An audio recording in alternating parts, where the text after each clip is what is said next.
Raheem Walker wasn't supposed to touch the board. He was the janitor's son. When Professor Coulson caught him solving her unsolvable equation, she snapped, "This isn't for cleaners." But Raheem didn't flinch. He corrected her formula in real time and exposed a flaw buried in her published work for over a decade. By the time the faculty reviewed the footage, it was too late.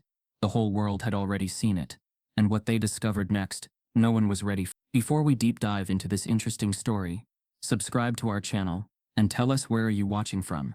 Share in the comments below. The halls of Barrymore University gleamed with a silence that demanded respect. Marble floors echoed with the careful footsteps of those who belonged, students with legacy names, professors with white collars and worn leather briefcases, and staff who knew better than to speak unless spoken to. Inside the Applied Theoretical Mathematics building, intellect wasn't just revered, it was weaponized. Knowledge was currency, and the richer you were in pedigree, the louder your voice. Professor Meredith Coulson ruled her classroom like an empire. A tenured mathematician with a PhD from Stanford and a lineage tracing back to British nobility, she viewed brilliance as a birthright. Her lectures were complex symphonies of theory, precision, and elitism. She didn't tolerate error, and she never entertained interruption. Her students' hand-picked honor scholars hung onto every word, their pens racing to catch the trails of her chalk. But Raheem Walker wasn't one of them. He didn't sit in the classroom. He moved around it after hours, mop in hand, eyes lowered. 16 years old, quiet, observant.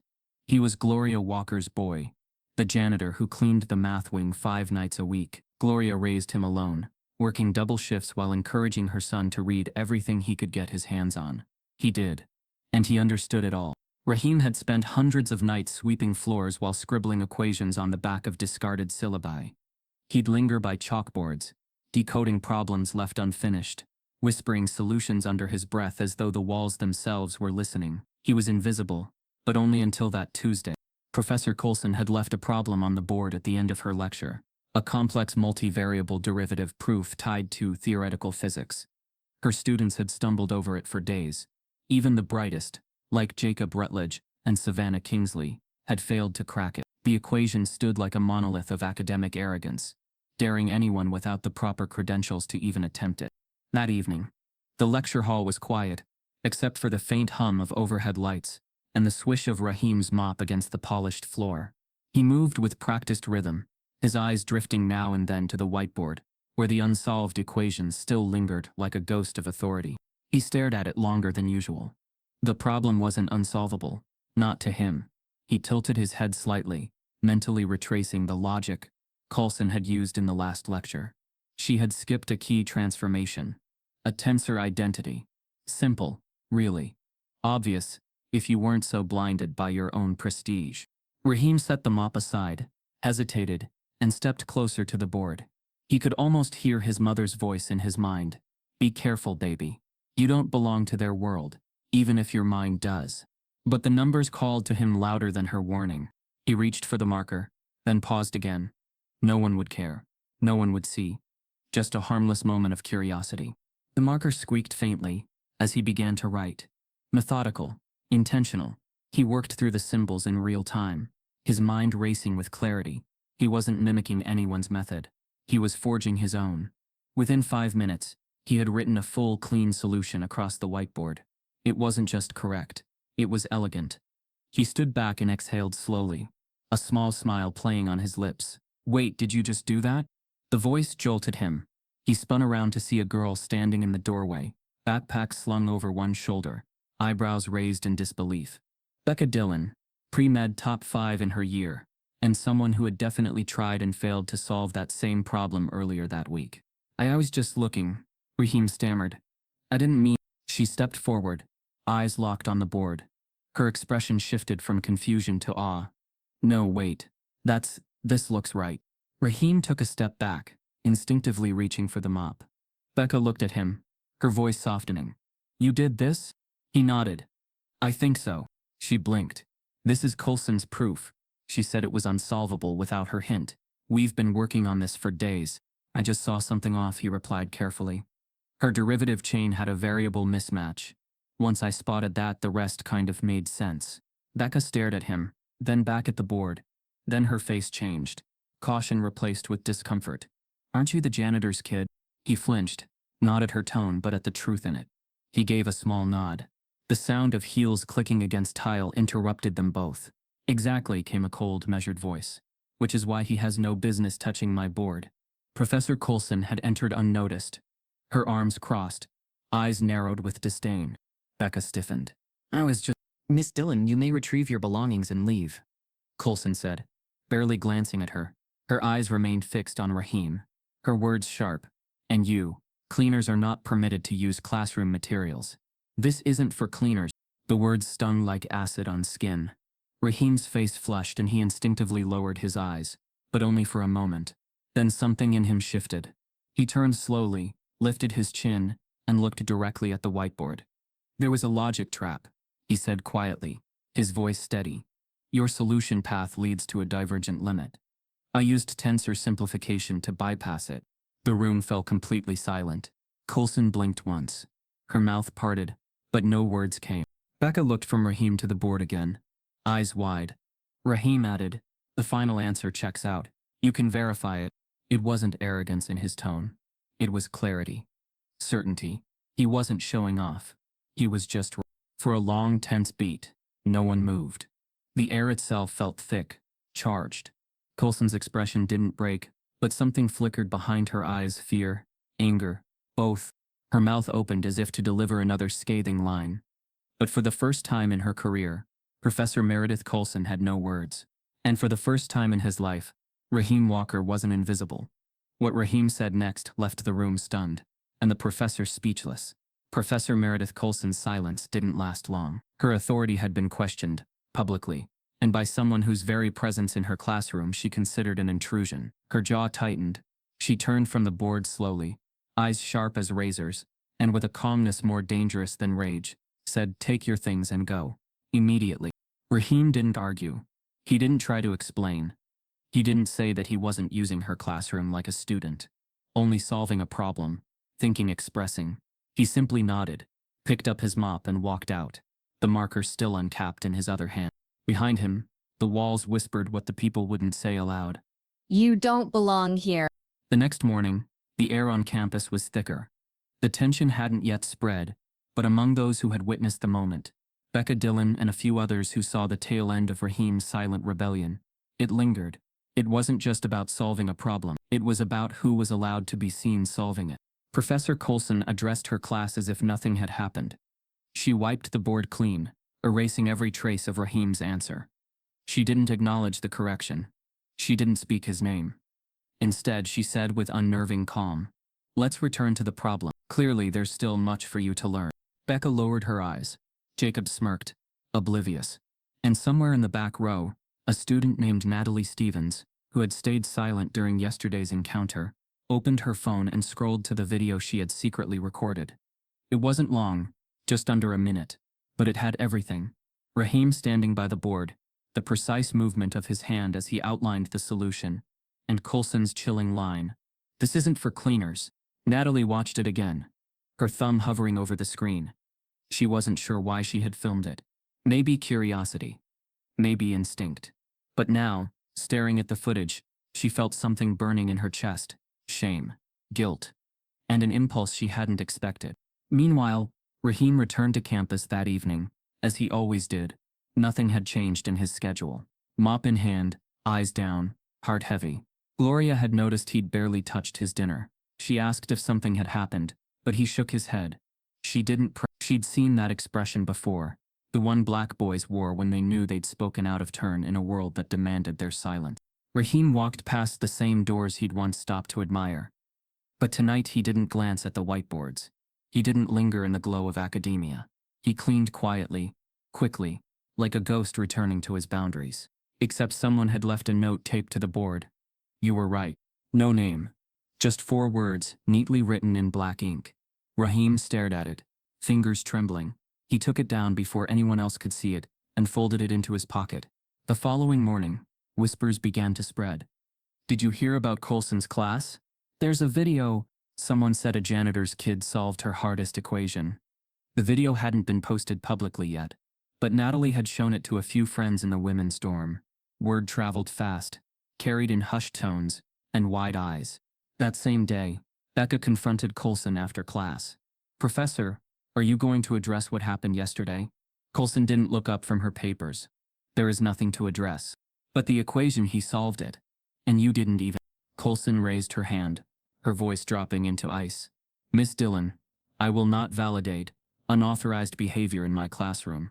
That boy is not a student. He is not enrolled, and he is not to be discussed further." Becca felt her cheeks burn. "He was right," she said softly.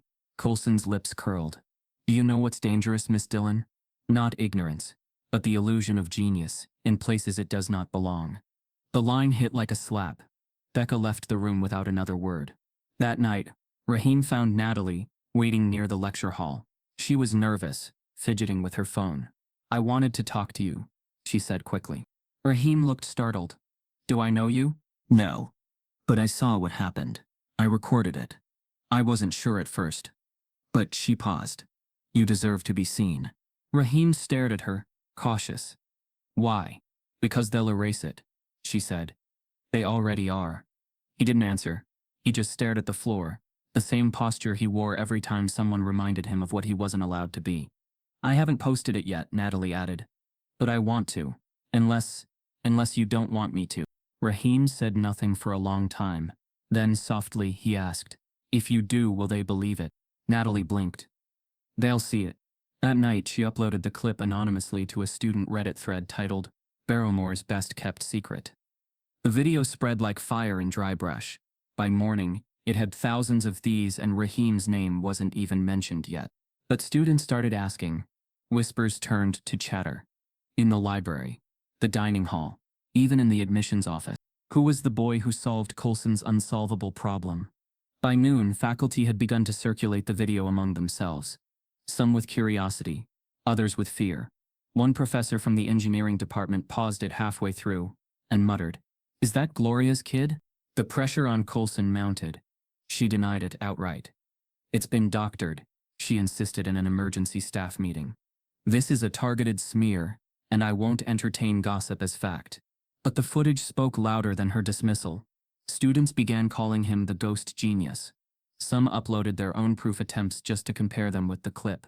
Still, Raheem stayed silent. He didn't post. He didn't explain. He returned each night with his mop and gloves, cleaning the halls where his mind had dared to rise above its assigned station. It was during one of these quiet evenings, as he pushed his cart down the west corridor, that a man in a tan trench coat approached him. Older, polished, not a student. "Raheem Walker?" the man asked. Raheem froze. "Yeah," the man smiled. "My name is Dean Harlan. I'd like to speak with you. Privately." Raheem's heart raced. One of the students had secretly recorded the incident and decided to share it, but someone else had been watching too, and not everyone wanted the world to know. It started with a whisper, then a ripple, then a tidal wave. The video, no longer confined to Barrymore's quiet campus forums, found its way to Twitter by sunrise. A popular college watchdog account reposted it with a piercing caption, "Is this what education looks like? A professor dismisses a janitor's son after he solves her impossible equation." By noon, it had 2 million views. The footage was grainy but unmistakable. Raheem standing alone at the board, drawing a flawless mathematical conclusion with quiet confidence. Then Coulson's voice cutting through like a blade. "This isn't for cleaners." Viewers didn't need context. The visuals were damning enough. A teenage black boy in janitor clothes, correcting a white professor in an elite university lecture hall, and being shut down with a sentence that carried centuries of oppression in just 4 words. The internet erupted. "This isn't for cleaners" began trending. Students from Ivy Leagues and public schools alike reposted the clip, demanding answers from Barrymore University. Professors across the country weighed in, some defending Coulson, others condemning her. The firestorm grew louder when a respected black physicist from MIT retweeted the video with the caption, "He's not just right, he's brilliant." By late afternoon, the university's official account issued a vague statement. "Barrymore University is aware of a viral video circulating online. We are currently investigating the matter and will release a formal response soon. We remain committed to an inclusive and respectful academic environment." But the internet wasn't waiting for formalities. Activists latched onto the moment as a glaring example of systemic racism in academic spaces. News outlets scrambled to identify the boy in the video. Raheem's name was still a mystery to the public, but inside campus walls, whispers turned into full-throated conversations. In cafeterias, Lowry, and lecture halls, students debated, dissected, and re-watched the clip in stunned silence. And in the middle of it all, Raheem kept scrubbing floors. He hadn't posted anything, hadn't spoken to reporters, hadn't even told his mother. But he knew, every look he got from passing students, some admiring, some curious, others cautious, reminded him that something irreversible had happened. Back in her modest apartment off Belmont Street, Gloria Walker noticed her son hadn't touched his breakfast. Again. "You sick, baby?" she asked gently, pouring coffee into a chipped mug. Raheem shrugged. "Just tired." She studied him closely. "You sure?" He hesitated. "Mom, if I did something right, but they say I wasn't supposed to, does that mean I still did something wrong?" Gloria set the mug down. "Who told you that?" He looked at her, a flicker of fear in his eyes. "Nobody, just wondering."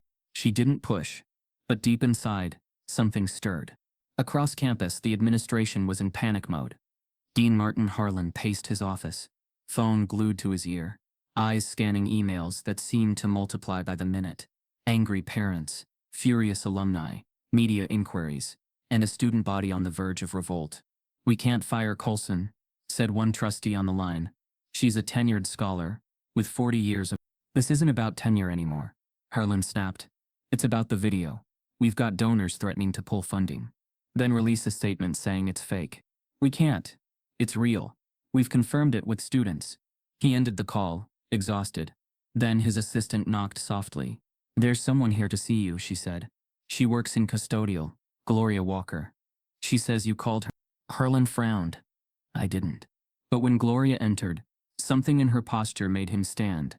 Her eyes didn't waver. She didn't ask why she was there. She simply sat, clutching her purse with both hands. "You asked to speak to me about my son?" she said. That's when Harlan realized. Someone in the administration had called her. Not to reprimand her for the video. Not even to discuss her job. But to discuss Raheem. He sat down slowly. "Mrs. Walker. Yes. I was just informed. Your son, he's at the center of something quite significant right now." Gloria nodded once. "I know." Harlan cleared his throat. "The video, it's gone viral." "I know that too." He hesitated.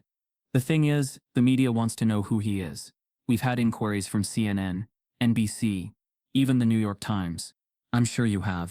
He leaned forward. "Mrs. Walker, your son is clearly gifted, but this situation, it's complicated." "No, it's not," she said. "He solved a problem, and a professor punished him for it." There was steel in her voice. Unmistakable. "We're not punishing him," Harlan said quickly. "We're assessing the situation. Managing optics. It's delicate." Gloria narrowed her eyes. "Optics didn't teach my son how to solve equations. Poverty did. Books from trash bins did. Listening to lectures he wasn't allowed in did. And if you're going to assess anything, assess why it took a viral video for someone to notice him." Harlan blinked. For a moment, he had no response. Outside, more reporters had begun circling the university. The administration's social media team was scrambling to draft a more sincere statement, while the student body planned a sit-in for the following morning. Inside the math department, Meredith Coulson remained calm. Too calm. She hadn't publicly commented, but her private fury simmered just beneath the surface. Her office door stayed closed. Her students avoided eye contact. And her name, once synonymous with brilliance, now carried a different weight. Still, she wasn't afraid. Not yet. She believed the news cycle would move on. It always did. What she hadn't counted on was one of her former graduate students publicly calling her out in an op-ed. "I studied under Professor Coulson for 3 years. Her intellect is undeniable. So is her prejudice." That article went viral too. By evening, Raheem had finally turned on the TV. His face wasn't shown, but his work was. "This anonymous teen," said the anchor, "solved a problem deemed unsolvable by a senior professor. He's become a national symbol for overlooked genius. Proof that brilliance doesn't come with privilege." Gloria sat next to him on the couch, silent, hand resting gently on his knee. He leaned his head back, eyes closed. "I didn't want this," he whispered. "I know," she said. "But maybe the world did." The phone rang again. Unknown number. Gloria picked it up. "Mrs. Walker," came the voice. "This is the dean's office again. We'd like to invite you and your son in for a meeting tomorrow morning." She paused. "About what?" "Not your employment," the voice said. "It's about Raheem. We believe he may have a future here, as a student."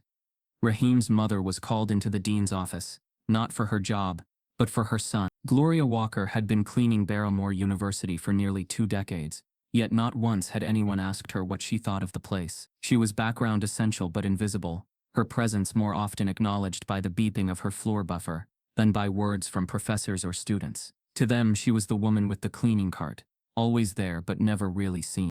And that was exactly how the university liked it. Her first shift had started before Raheem was born. She was barely 23, recently evicted, desperate and pregnant.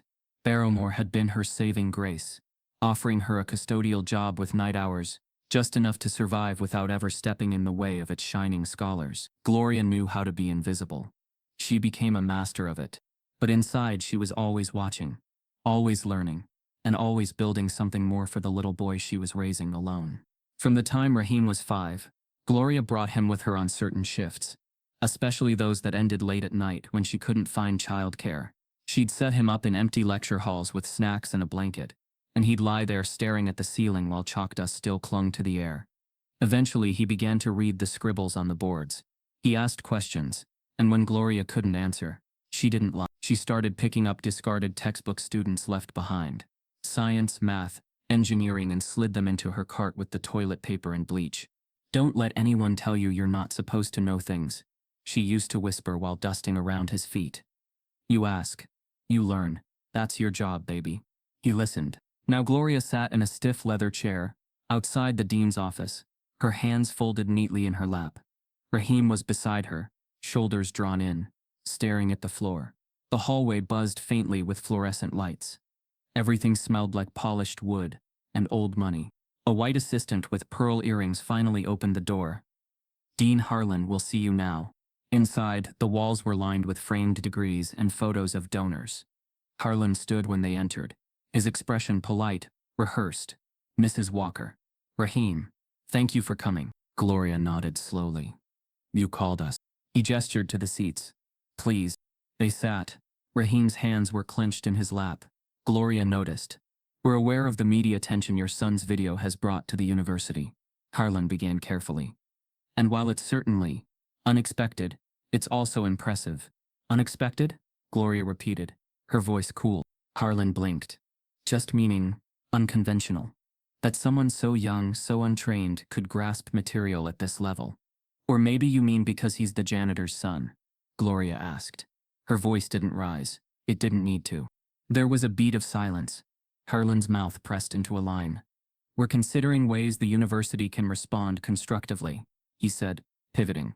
"Raheem's talents clearly deserve recognition.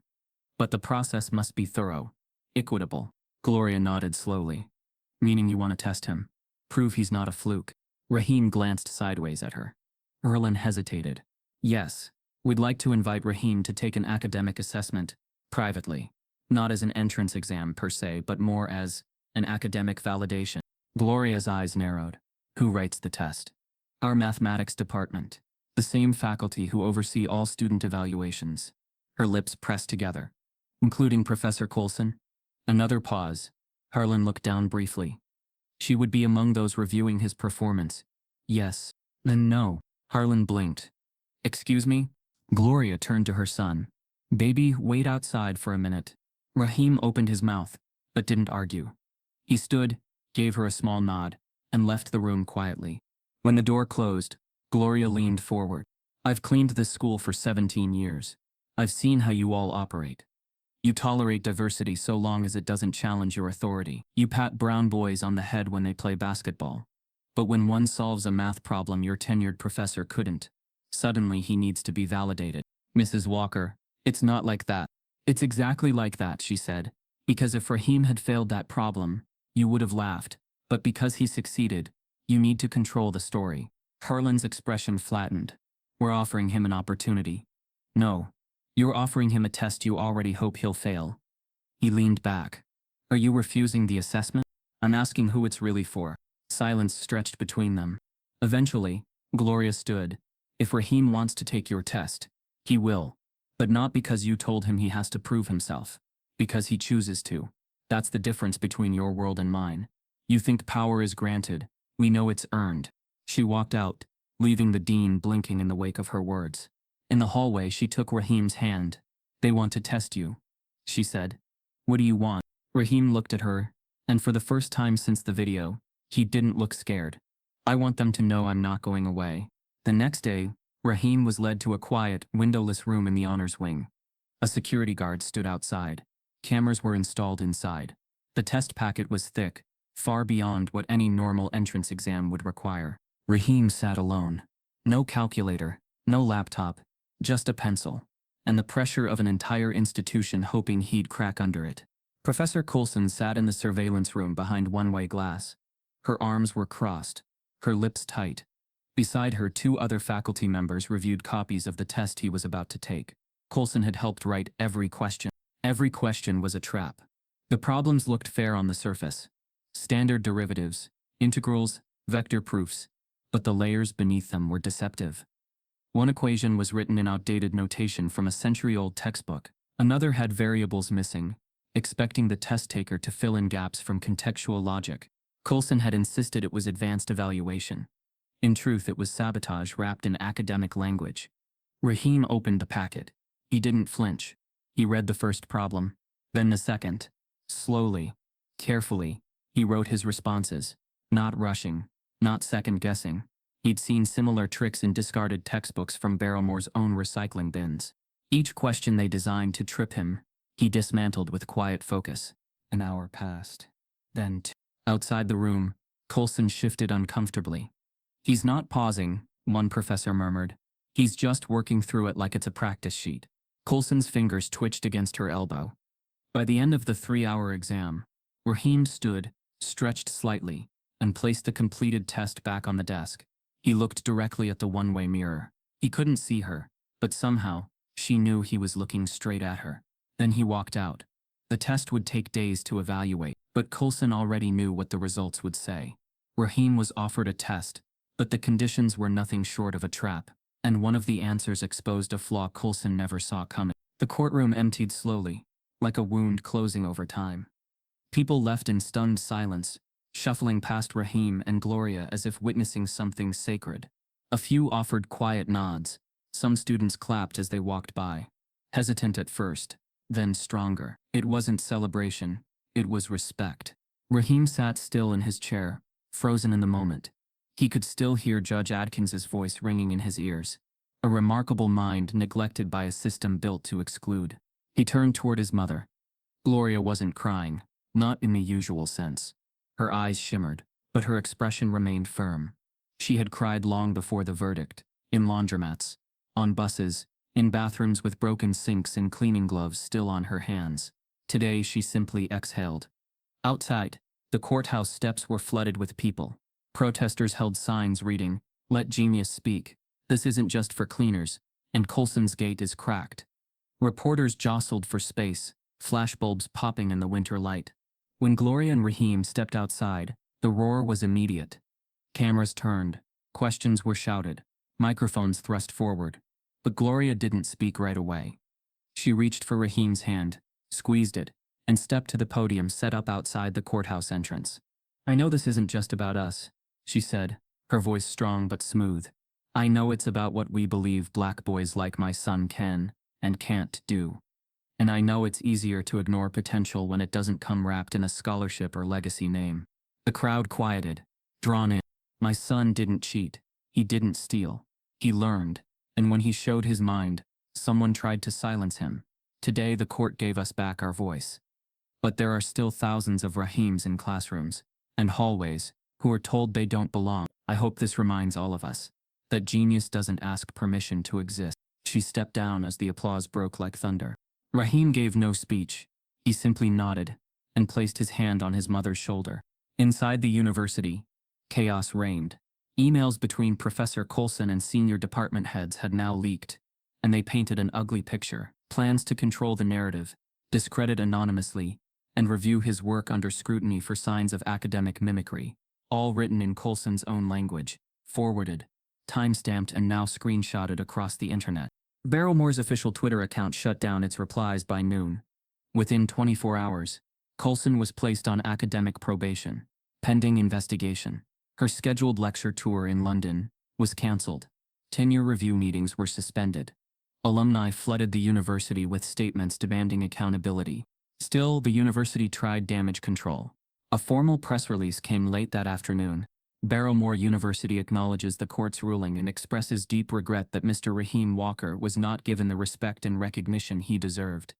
We will begin an internal review of our testing protocols, disciplinary frameworks, and faculty behavior. Educational equity is not optional, it's essential. But it was too late. The story had traveled too far. Cable news ran headline after headline. Janitor's son topples academic giant. Genius in plain sight. How one teen exposed a broken system. Across the country, educators debated systemic bias. School boards added Raheem's story to equity workshops. Book publishers reached out.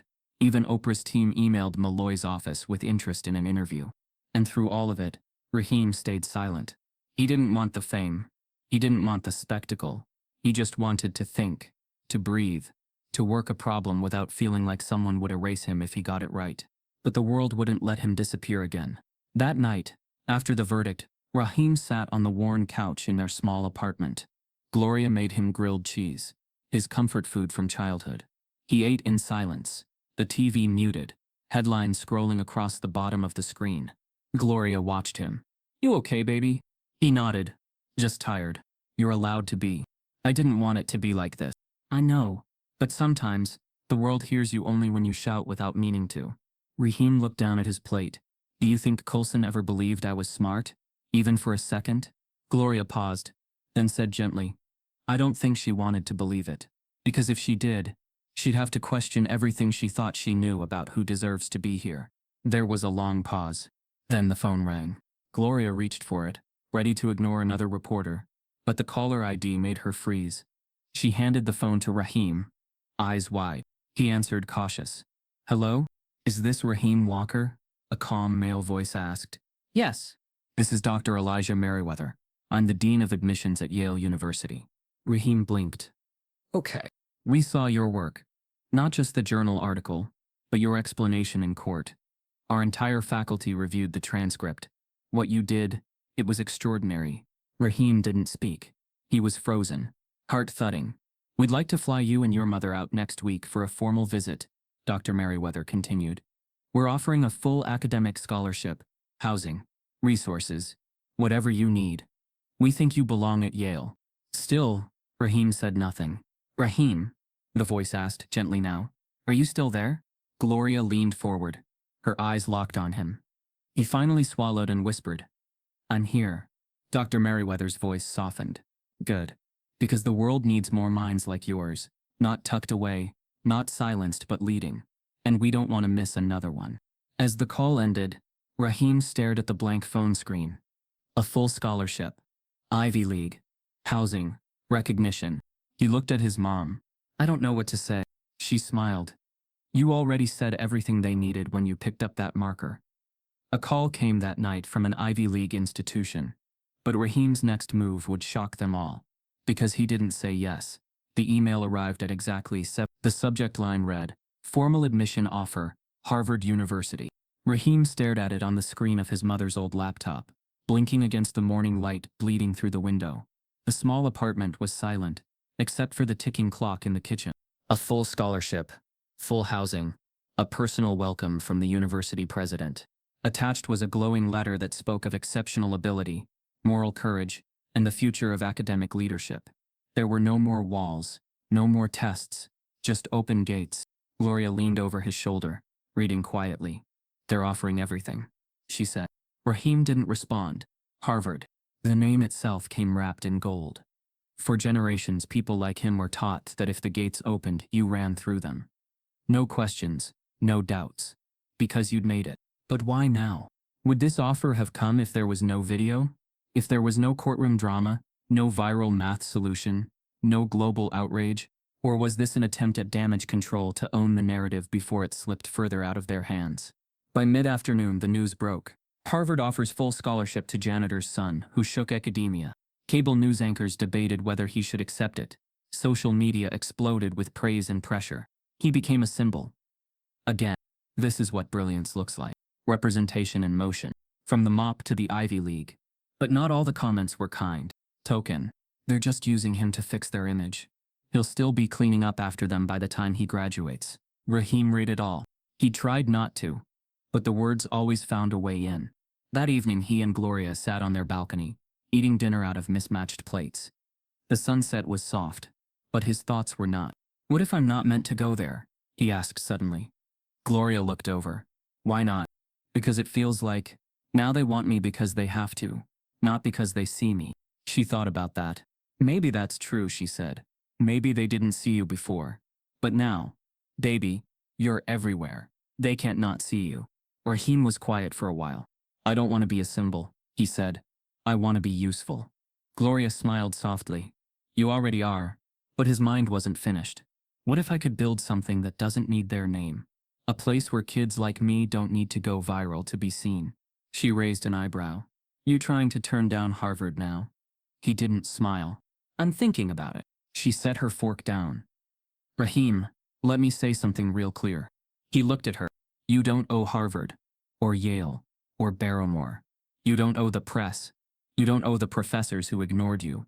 And you sure as hell don't owe the people calling you a token online. She reached for his hand. But you owe yourself. You owe the kid who stayed up reading old textbooks on bathroom floors. The one who listened to lectures through glass walls. That boy, you owe him everything. Raheem's chest tightened. Later that night, he sat alone in his room. No news, no calls, just a spiral notebook open on his lap. On the first page he wrote 3 words. Build it different. The next morning he made the call. Harvard's director of admissions answered with warmth. We're so thrilled you reached out, she said. We're honored to have you. I appreciate the offer. Raheem interrupted gently.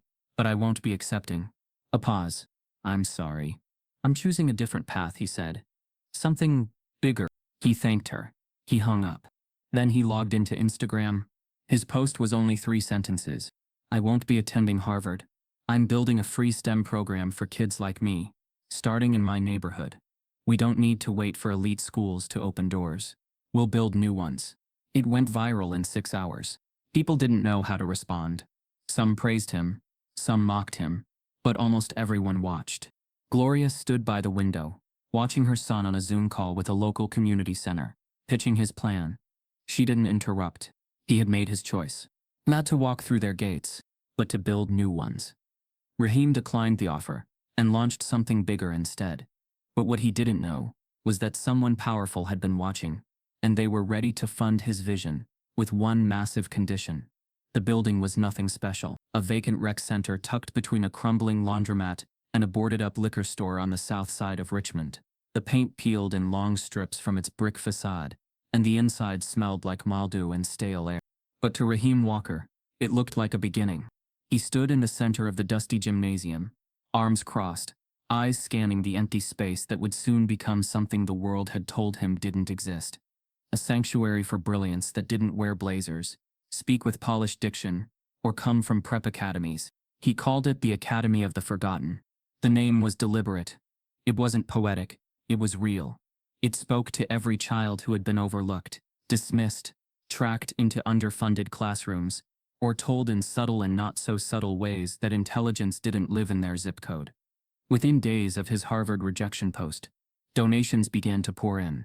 Small ones at first, $5 to $20, a few anonymous $100 gifts. But then something changed.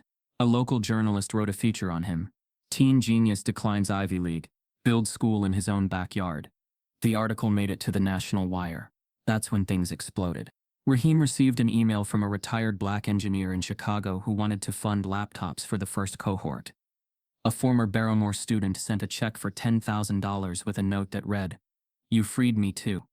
Even a Grammy-winning artist who once dropped out of high school pledged to fund a year's worth of internet in utilities.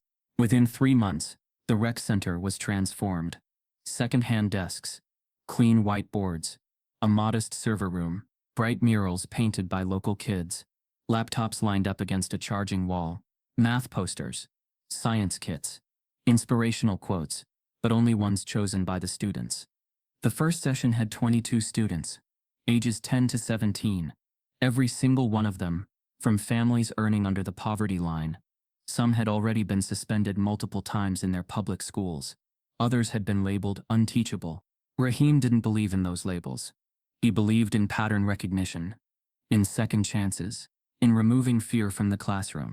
The teaching model was simple: math, coding, logic, and problem solving. No grades, just mastery. When you got it, you moved forward. When you didn't, you had all the time you needed to understand why. He taught most of the classes himself. But soon, others joined. A local substitute teacher who had once been reprimanded for over-engaging her black students volunteered full-time. A former incarcerated man who taught himself calculus in prison came to lead sessions on mental resilience. Even Natalie, the girl who had recorded the original Coulson video, became the program's creative director. Word spread fast. By month 4, they had a waiting list of over 130 students. Parents from other districts begged for slots. Teachers from nearby counties asked to replicate the model. By month 6, test scores in the area had doubled. But Raheem didn't care as much about the numbers. He cared when a student named Darnell, who had been suspended 5 times in 1 year, stood up during a logic exercise and calmly explained his reasoning to the group, his voice no longer shaking. He cared when a girl named Mariah, who once cried when asked to read aloud, now taught younger kids how to build mobile apps. He cared when the city, for the first time, asked him to present to the school board, not because he had a degree, but because he had outcomes no one else could replicate. Still, the rise didn't come without resistance. Some local educators accused him of devaluing credentials. Others whispered that his model was unsustainable, glorified tutoring dressed up as revolution. A few more openly suggested that he was being propped up as a political pawn, a symbol, not a scholar. But Raheem didn't bite. He stayed focused. Until the threats started. It began as emails. From untraceable accounts. Stay in your lane. No one wants another dropout factory. You're not a real educator. You're just a media experiment. Then came the letters. Slipped under the front door of the academy. One had a printed article about his Harvard rejection, with a note scrawled over it. You didn't turn them down. They used you and spit you out. You just don't know it yet. Gloria was the first to notice something was wrong. You haven't been sleeping, she said one night, after finding him awake at 3:15 a.m., sketching curriculum plans under a desk lamp. I'm fine, Raheem mumbled, eyes heavy. She stepped in, crossed her arms. Tell me the truth. He looked up, voice flat. Someone threatened to sue us. Gloria froze. What? A local tutoring business said we're violating private education code. Said we can't accept donations without a charter. Her voice hardened. And what do you say? I say they're scared. She sat beside him. Then let them be scared. But don't let them make you small. Raheem rubbed his temples. I thought once I got the truth out, it would get easier. No, Gloria said softly. It just gets bigger. By the 7th month, they had to hire part-time security, not for the kids, but for the press. Local reporters hovered near the gates daily. Some students' faces were being used in promotional materials without permission. Raheem met with his core team and made a rule: no media inside the academy unless the students requested it. Their stories aren't mine to sell, he told them. We're not building content. We're building courage. Still, a cloud loomed. One anonymous donor offered $2 million to expand the program statewide, with one condition: replace Raheem as the face of the school with a more academically established figure. Raheem declined. The donor pulled the money, and Raheem didn't flinch. Instead, he gathered the students that afternoon and told them exactly what had happened. I'm not going to stand behind a curtain so someone else feels more comfortable with your greatness. They applauded. Some even cried.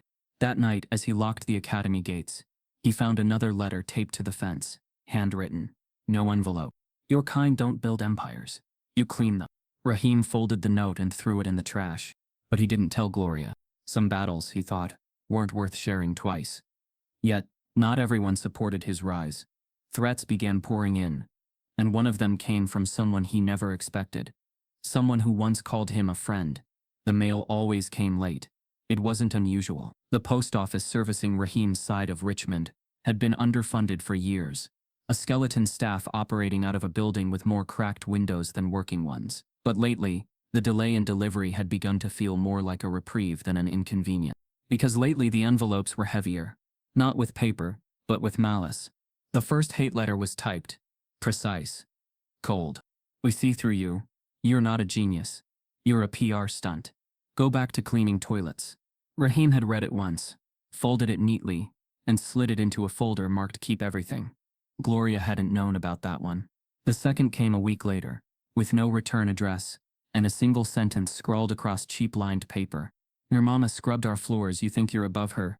By the fifth letter the messages had evolved. Threats. Racial slurs. Even poorly veiled warnings about the academy burning down if he kept indoctrinating the youth. Raheem reported them quietly. Filed police reports. Not that it mattered. Nothing ever came of it. What hurt more wasn't the hate. It was where it spread. A conservative local radio show did a full 20-minute segment, mocking Raheem's sudden transformation from janitor's son to social reformer. They called his program the Feel-Good Fantasy School, claimed the media had inflated his story to fit a diversity agenda. One guest, a former school board official, said, "This kid is gifted, sure, but he's also naive. He thinks hard work can replace structure, but who's vetting what he teaches? Who's checking his credentials?" They didn't care that test scores had doubled, or that students who once flunked math now built robots in their garages. They didn't care that he turned a broken building into a lifeline. The damage spread slowly, like a stain. 2 corporate donors pulled their pledges. 1 public charter partner froze discussions. When Raheem's name was submitted for a youth education award, the committee declined to consider him, citing concerns about sustainability and ideological overtones. Even more cruel were the attacks on Gloria. Online trolls unearthed old photos from her early cleaning days, captioning them with cruel quips. Guess the mop didn't fall far from the bucket. Gloria saw the posts. She said nothing. Raheem saw her lingering longer at the academy before heading to her night job. He noticed the way she stayed near the doors after dark. Just watching. He tried to reassure her. "They're scared, Ma. That's all this is. Noise." She touched his face, eyes soft. "Even scared dogs bite, baby." Raheem started holding town halls with the students. Every Friday afternoon, no matter how packed his schedule was, he sat in a circle on the gym floor and talked. Not lectured. Talked. About resilience. About silence. About anger and how to use it without letting it own you. "You're not just here to learn math," he told them. "You're here to learn how to survive being underestimated." The students listened. Some cried. Most nodded. He didn't talk about the letters. Until the night the building was defaced. It happened on a Thursday. A staff member named Elise, a former teacher who quit public school after a racial incident went unpunished, arrived early to open the doors. What she saw made her drop her keys. Red spray paint. All across the front wall. "This isn't school. It's a circus. Janitors can't teach genius. You will never be us." The front door had been pried open, but nothing stolen. Just papers scattered. Desks flipped. A projector smashed. Raheem arrived 20 minutes later. Gloria was already on the scene, standing near the police tape, face unreadable. He stepped past the officers and into the shattered quiet of the academy's heart. It wasn't rage that hit him. It was grief. Not because of the damage, but because of what it meant. For the kids, for the teachers, for the message it would send. If they shut the doors, even for one day. The officers asked if he had enemies. He gave them the folder. They promised to review security footage. He didn't believe they'd find anything. But 2 days later, a detective called him into the station. They had a match. Someone had tampered with the exterior camera, but the hallway sensor had triggered. The image was grainy, but clear enough. The detective turned the monitor toward him. Raheem's breath caught. The vandal wasn't a stranger. It was Miles Jefferson. Raheem knew him well. A former classmate from middle school. One of the few kids who had ever stayed after class to talk about books. A quiet kid, brilliant in his own right, who had grown resentful over the years. They'd lost touch, but Raheem had never imagined this. Miles had once volunteered at the academy during its early days, before disappearing after 3 weeks, citing family obligations. He'd never returned. Raheem stepped back from the screen. "Miles?" he whispered. The detective nodded. "We're filing charges. He's already in custody." But Raheem wasn't listening anymore. His mind was somewhere else, in a classroom 5 years earlier, watching Miles answer questions with ease while pretending to care less than he did. in a library where they once argued over who would win a debate tournament if they ever made it there. In the shadows of a shared silence, neither of them knew how to name. Back at the academy, Raheem didn't speak to the staff right away. He sat in the vandalized room for hours, staring at the broken projector. Gloria found him like that. "Who was it?" she asked gently. He didn't answer. She sat beside him. "It's someone you trusted, isn't it?" He nodded. Gloria exhaled. "That's the thing about this work, baby. Sometimes it's not the enemy at the gate that breaks you. It's the silence of the ones who once sat beside you." He finally looked at her. "I don't want to press charges." "You don't have to," she said. "But you do have to choose. What's this about? Revenge or rebuilding?" Raheem stood slowly. He made his choice. Security footage revealed the vandal's face, and Raheem knew him. But instead of retaliation, Raheem decided to face him. Not in court, but in a conversation that would change them both. The room they placed Raheem in was sterile and clinical. Glass walls, no windows, cold air conditioning, and an unsettling silence. It wasn't just a space for exams. It was a space designed to study people under pressure. On the outside, it looked like fairness. On the inside, it was a cage, dressed in clarity. Raheem was escorted in by a security officer who didn't say a word. On the table before him sat a thick exam booklet, a No. 2 pencil, and a small clock ticking away in the corner. There was no welcome, no handshake, just a silent expectation of failure.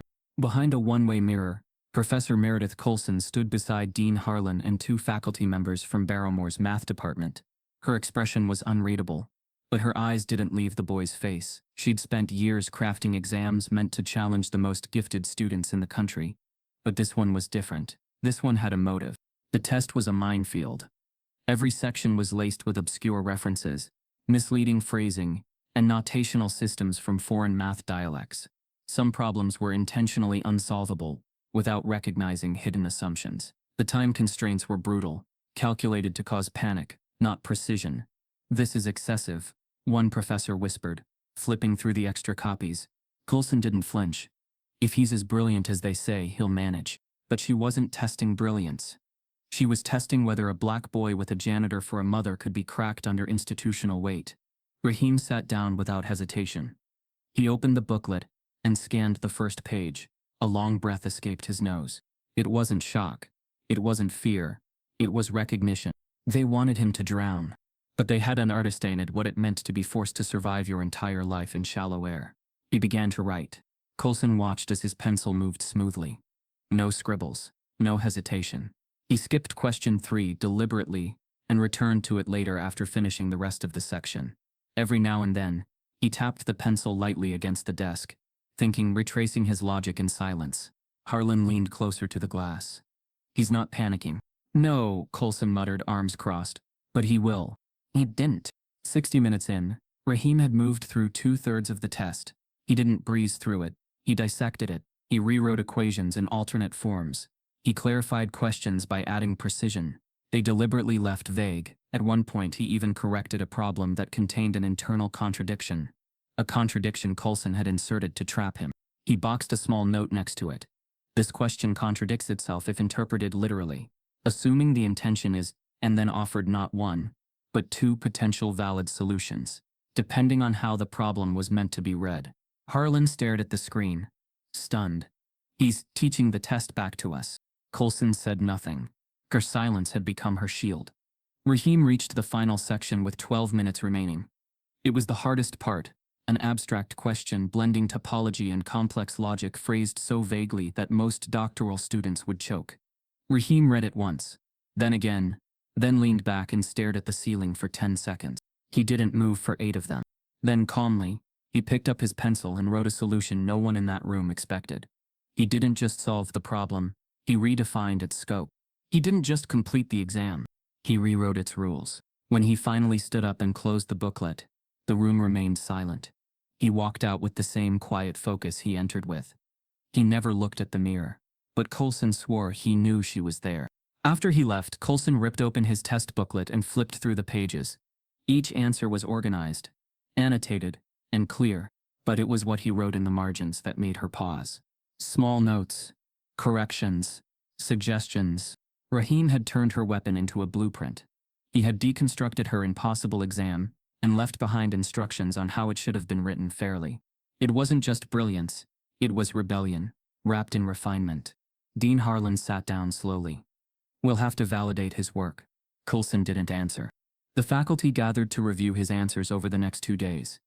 They ran simulations, cross-checked proofs, even brought in 2 outside experts to analyze his interpretations. And then someone noticed something peculiar.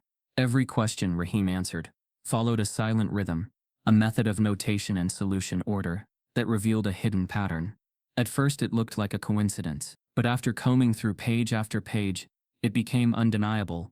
Raheem had structured his responses using a subtle sequence that mirrored flaws in the exam itself.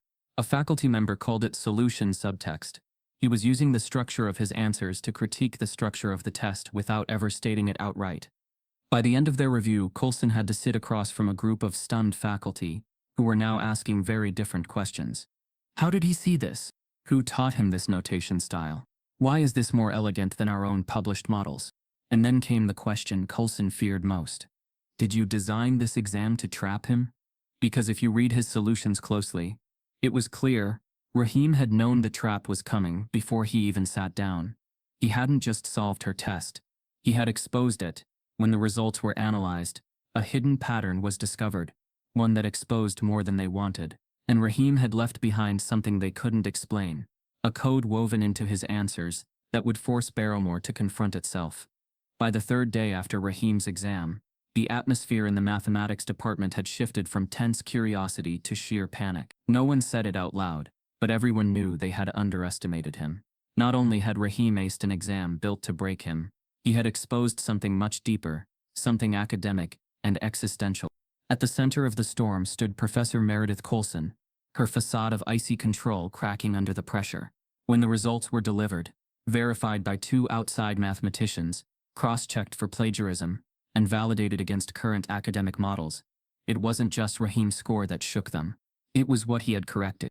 In question 14, a convoluted proof regarding a dual derivative tensor function, Raheem hadn't simply solved it. He'd identified a recurring inconsistency in the logic, an inconsistency not isolated to the exam. He had cited, in clean margin notes, a sequence of Coulson's own published work, and explained how her core formula, the one she had been lauded for over a decade, contained a fundamental flaw in its assumptions, and he had done it in 2 paragraphs. That paragraph alone sent shockwaves through the department. "Is this even possible?" one senior professor whispered, holding Raheem's paper like it was radioactive. "It's not just possible," another muttered. "It's right." Emails flew. Faculty huddled behind closed doors. Coulson, pale and unreadable, sat stone still during emergency department meetings. If what Raheem wrote was published, if the mathematical community confirmed it, her career wouldn't just be questioned, it could be dismantled. Her tenure, her prestige, her legacy. And that wasn't just unacceptable, it was unthinkable. So the meetings turned from debate to strategy.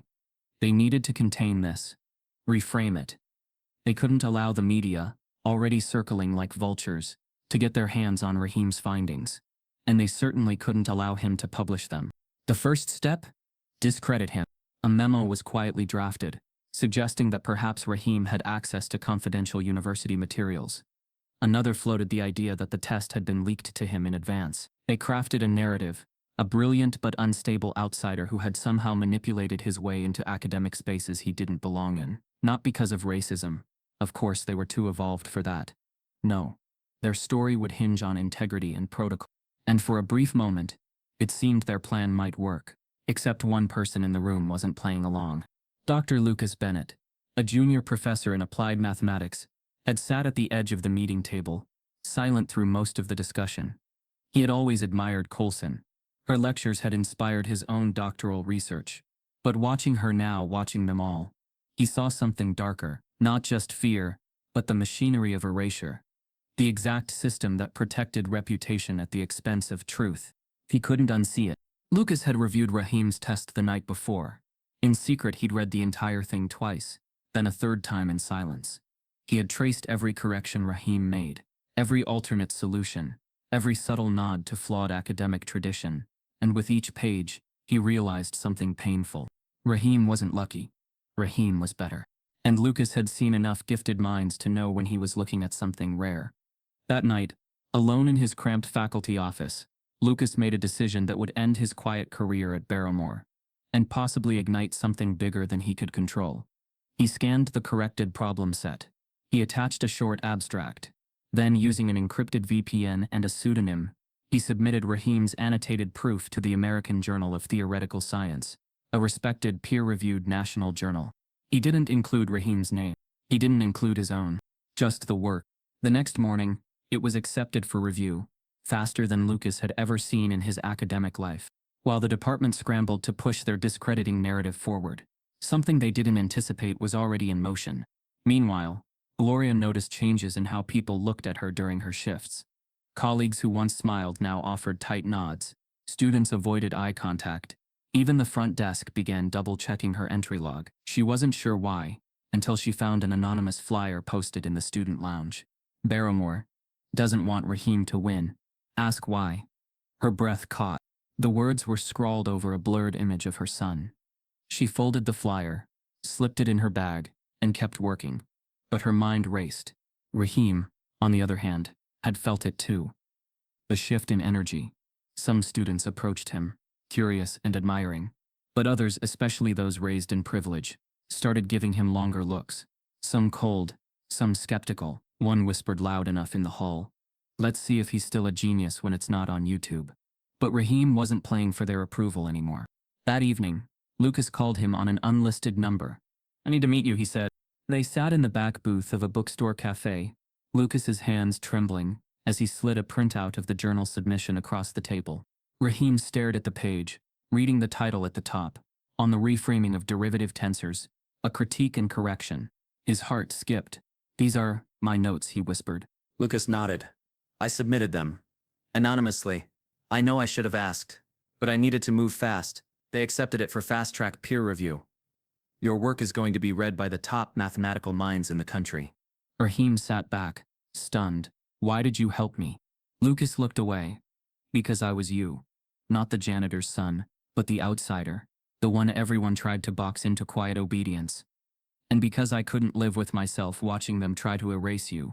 Raheem's fingers tightened around the printout. "They'll come after you." Lucas gave a small smile. "Let them." As they parted ways, Lucas handed him a flash drive. "It's all here. The paper, the submission trail, evidence that it came from you. When it's published, take your name back." Raheem nodded slowly. The next morning, the campus woke up to a storm. An early version of the paper had been leaked online through the journal's preprint portal. Within hours, forums and academic blogs lit up with praise and outrage. Raheem's work, under the pseudonym, was already being dissected and praised for its elegant deconstruction of outdated theoretical assumptions. Barrymore tried to deny involvement. But someone noticed a familiar hand-drawn margin note in the preprint. "Check Coulson's paper from 2000." The connection was undeniable. Coulson's office door remained closed all day. Emails went unanswered. But across campus, one truth buzzed louder than any cover-up. Someone had just exposed the gatekeepers, and now they were scrambling to close the gates. Dr. Bennett leaked Raheem's corrected version to a national science journal. Anonymously, but once it went live, someone inside the journal recognized the handwriting and reached out directly to Raheem. At 3:42 a.m., the headline dropped like a lightning bolt across the academic world.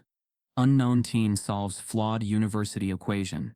Exposes foundational error in elite professor's work." The American Scientific Review. Beneath the title sat a striking subheading, "A submission credited to RW dismantles and corrects a decade-old theoretical model taught at top U.S. universities."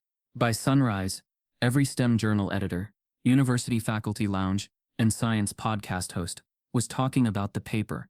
Forums lit up. Twitter threads unraveled with stunned commentary.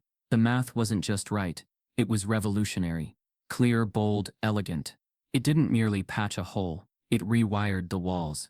Still, nobody officially knew who RW was. The journal honored its submission agreement, but speculation spread fast, especially at Barrymore, where tension was already on edge. Raheem's initials, Raheem's language, Raheem's method. It was obvious to anyone paying attention. Within 24 hours, Raheem Walker became the worst-kept secret in American academia. But not everyone celebrated. In lecture halls across the country, Some professors dismissed the work as showy, premature, or the result of editing by senior academics. Others suggested the boy hadn't acted alone, that someone had planted the solution to give the appearance of genius. Back at Barrowmore, Coulson locked her office door. She hadn't slept. The moment she saw the margin note, check Coulson's 209 model, page 17, her face drained of color. She knew it was him. Raheem hadn't just solved her challenge. He burned the scaffolding she built her career on, and left a signed signature in the smoke. She called an emergency meeting with her legal advisor by noon. Publicly, she claimed ignorance. She told faculty it was a forged publication.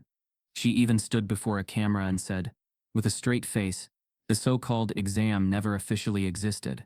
No test was administered through approved university channels. This appears to be a well-orchestrated hoax. It was a bold statement. One that could have worked, if not for one woman's quiet fury. Gloria Walker. She had been silent through most of the chaos. She didn't speak to reporters. She didn't comment online. She worked her shifts like always, dustpan in hand, hair tied back, eyes steady. But tucked in her bag, beneath her worn gloves and disinfectant bottles, sat a photo she had taken weeks ago.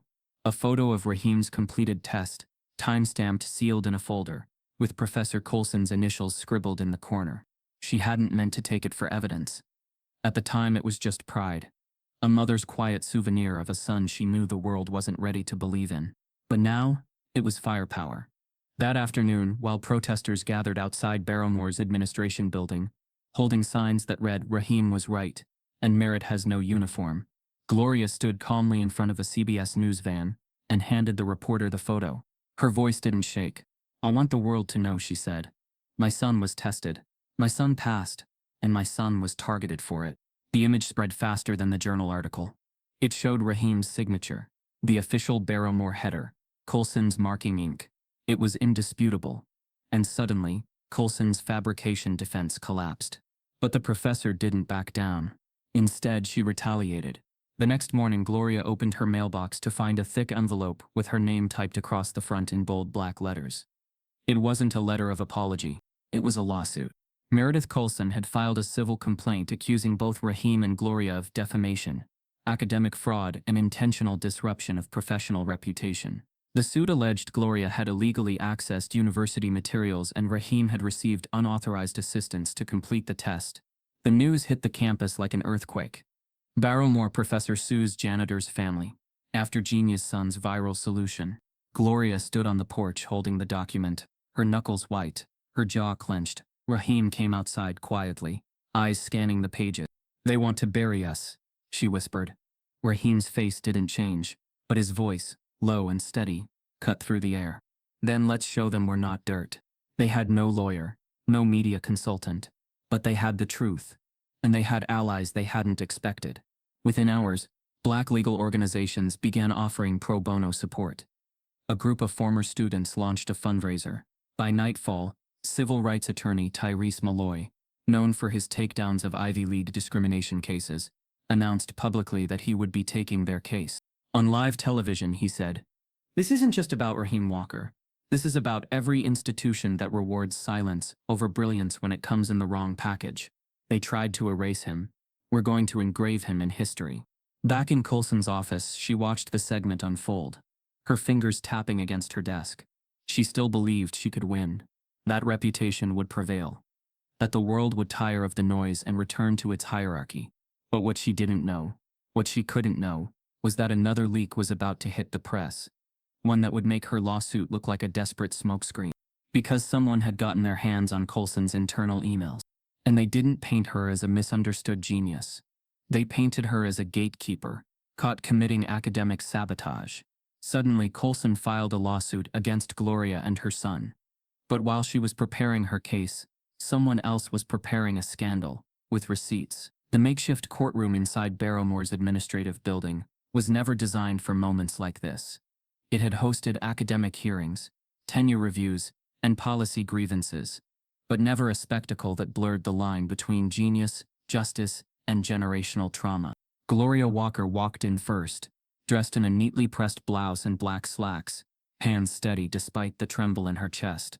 Behind her, Raheem moved with quiet resolve. No suit, No tie, just a button-down shirt, clean shoes, and the weight of every eye on his back. Opposite them sat Professor Meredith Coulson, draped in a charcoal blazer, her silver brooch glinting like armor.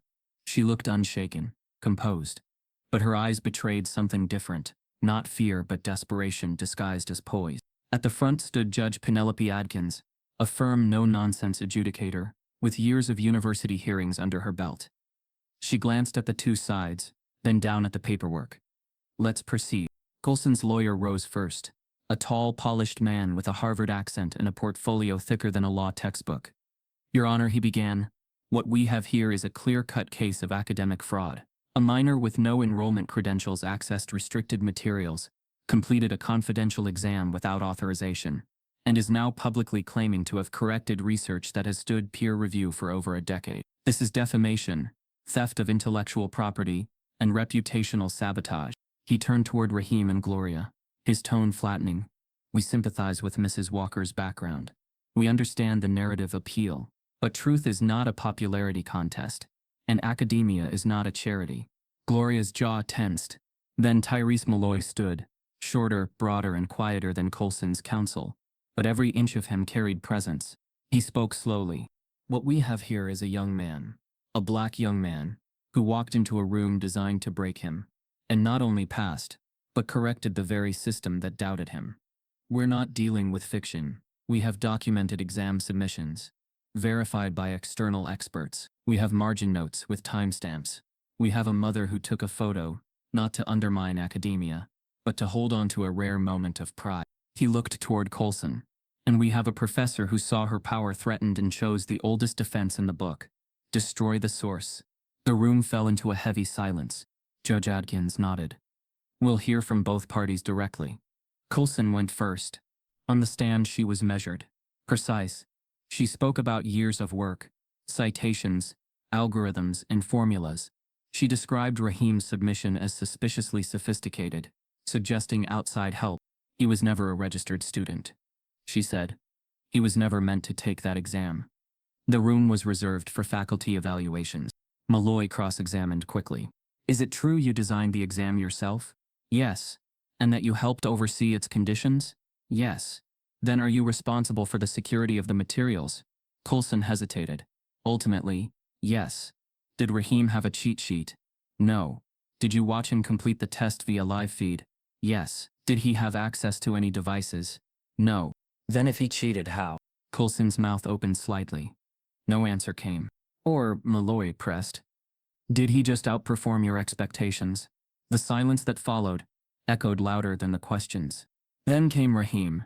He stepped to the stand, heart thudding in his chest, unsure if he was more scared of the legal stakes or the 30 strangers staring at him.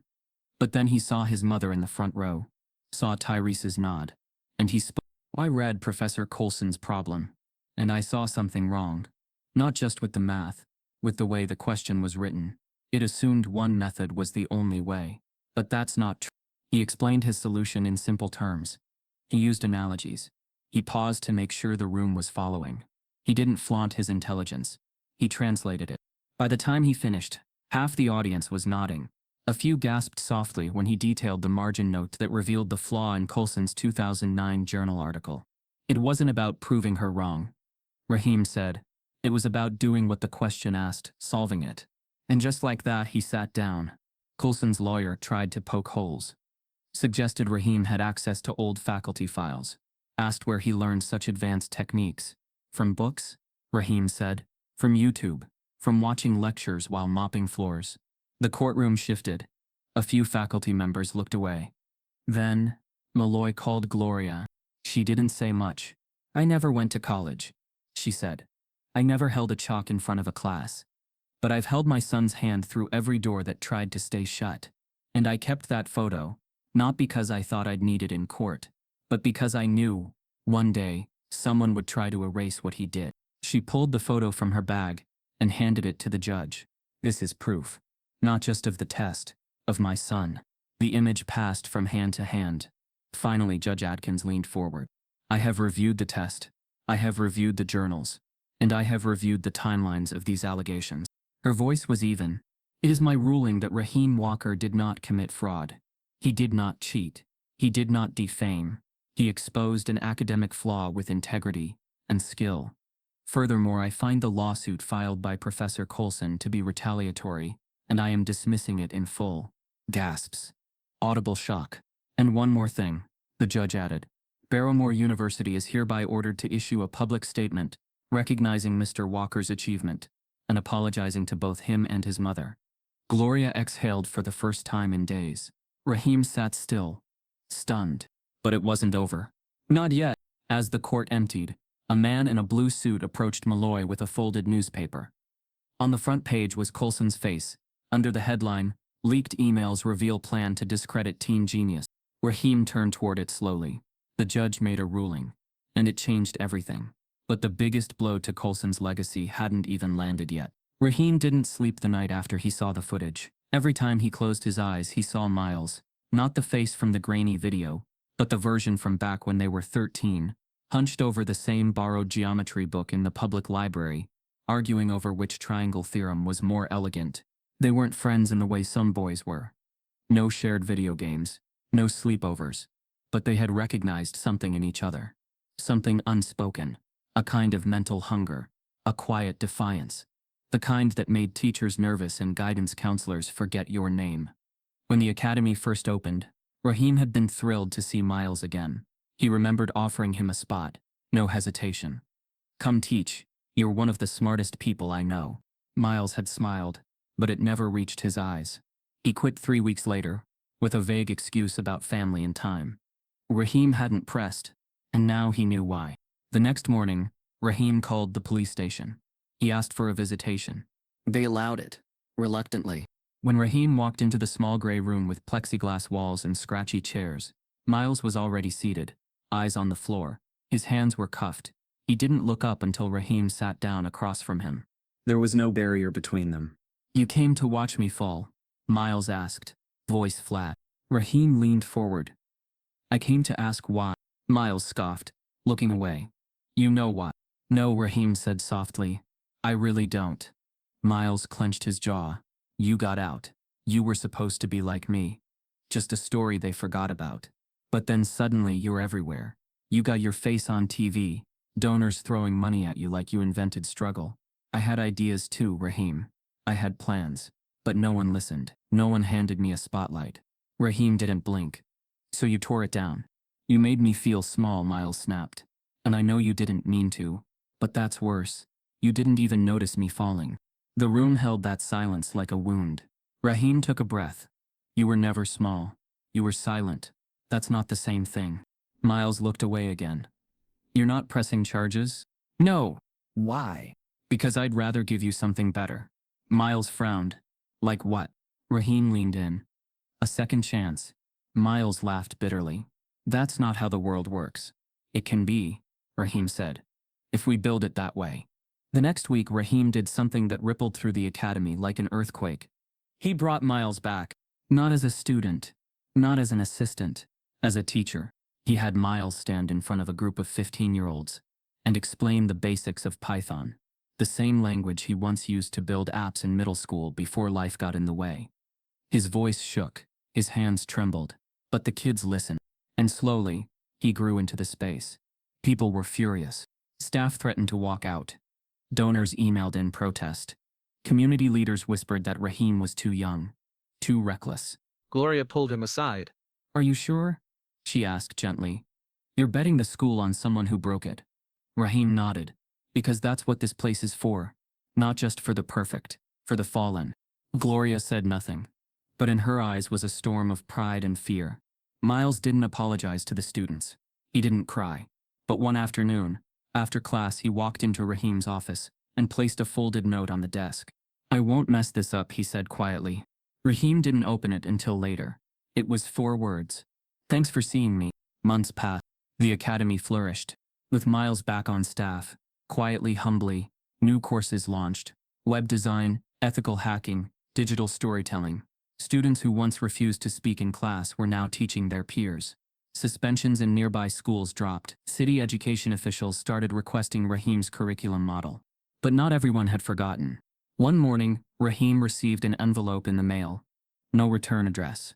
heavy stock paper. He opened it with a letter opener, careful not to tear. Inside was a formal letter, embossed with gold lettering. National Education Renaissance Foundation.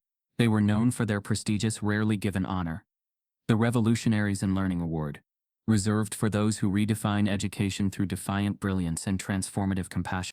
Raheem blinked. He had been nominated. And not just nominated, shortlisted. His hand shook slightly as he passed the letter to Gloria. She read it in silence, then sat down beside him and whispered, "They finally see what I've always known." But Raheem's eyes were elsewhere, on the window, beyond the fence, on the rows of students inside learning, because someone had chosen to believe in them, even when the world didn't.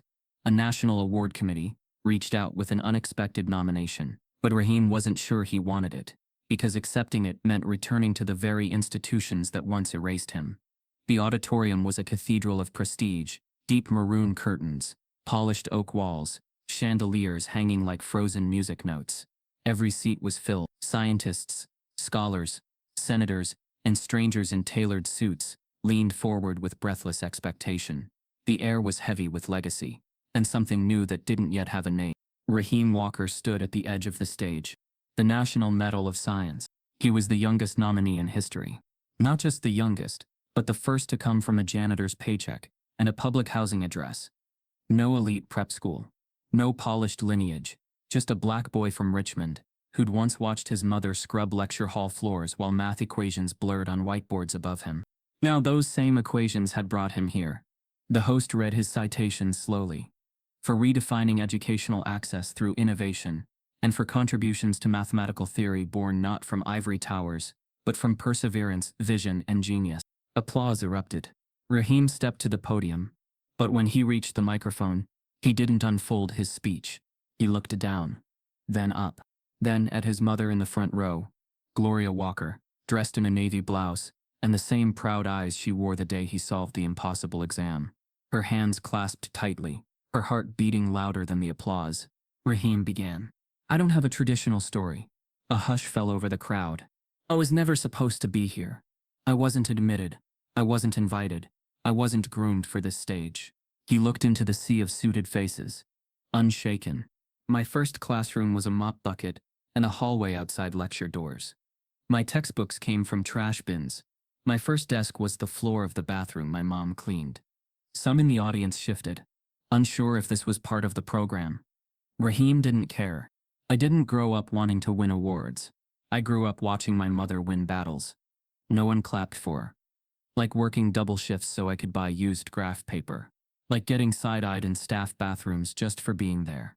He paused, eyes fixed on the back of the room. "You want to talk about science? Fine. I learned that gravity isn't just a force, it's a system that keeps certain people down while lifting others without effort. I learned that the speed of light means nothing when the doors to opportunity are locked before you can reach them." A few heads nodded now. "I'm not a genius. I'm a product of ignored potential, and I'm standing here because someone finally decided not to ignore it." He looked again at Gloria. "I'm standing here because of a woman who cleaned a university that never opened its classrooms to her, and never imagined her son would outgrow them." There were tears in the crowd now. "I accept this nomination not because I earned it alone, but because every kid who looks like me deserves to know, you don't need permission to be brilliant. You don't need approval to be worthy." He stepped back. The standing ovation was instant, roaring, sustained. Not polite, not performative. Gloria rose with them, her eyes wet, her hands pressed to her mouth. When Raheem walked off stage, the first person to reach him was a girl, maybe 12, skin the same shade as his, hair pulled into tight braids. She whispered, "You made me want to be a scientist." Raheem knelt, smiled, and said, "You already are." The gala that followed was a blur. People he'd never met shook his hand. Some tried to offer him jobs, internships, connections, but Raheem politely declined most. His mind was still in Richmond, with the kids who wouldn't be in this room even after tonight. Later, as the crowd began to thin, a woman in a white pantsuit approached, Secret Service nearby. The air shifted. She introduced herself as a senior advisor to the president. Raheem blinked. "We've been watching your work," she said. "The Academy of the Forgotten, the outreach, the resilience. It's not just admirable, it's necessary. He didn't know what to say. She smiled. The president would like a word. Tomorrow. At the White House. Raheem stood frozen. About what? She only said 2 words. National policy. The final chapter was just beginning. Raheem received a call from the White House. But the meeting wouldn't go the way anyone expected. The White House looked exactly as it did in the pictures. Pristine, guarded, reverent. But for Raheem Walker, stepping through its marbled halls felt less like a dream and more like a reckoning. Not just for him, but for every kid who had ever been told no, without ever being given the chance to prove yes. He didn't come wearing a suit tailored for Washington. He wore his usual, a navy button-up, slacks his mom had ironed that morning, and shoes still dusted from the Richmond sidewalks he refused to stop walking.